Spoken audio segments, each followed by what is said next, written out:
And now we turn to Mongolia, where the country's economic growth is largely dependent on its natural resources. As our reporter Roy Rottenberg tells us, the country is trying to diversify its portfolio by investing in its tourism industry. But will it be enough?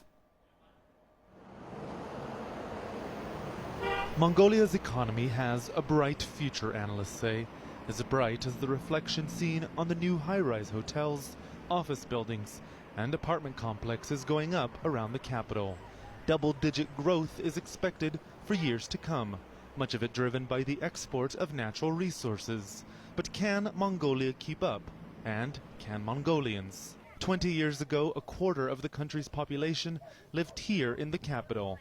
Now that figure is close to half.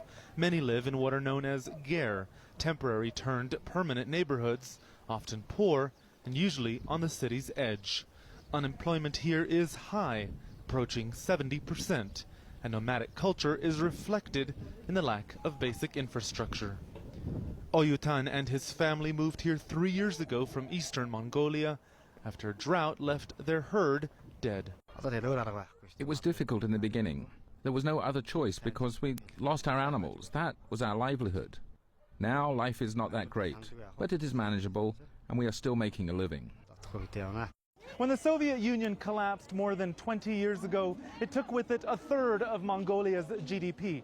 Nowadays, this country's greatest exposure is to neighboring China. Wary of history repeating itself, the government is trying to diversify its portfolio. One way, by investing millions in tourism.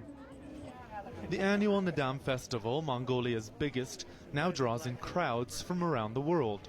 The government hopes new revenues can create new opportunities, but most come during the summer months, which means come winter, the country freezes, and with it, the money. I would come back, yeah, but only in summertime periods, you know, when it's lovely and warm and hot, but not in the winter months now.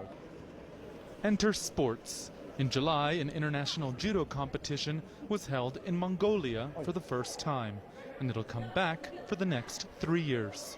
Organizers say it's a way to help put Mongolia on the map.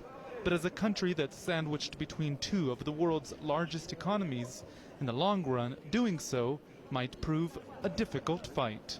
Roy Ruttenberg, CCTV, Ulaanbaatar.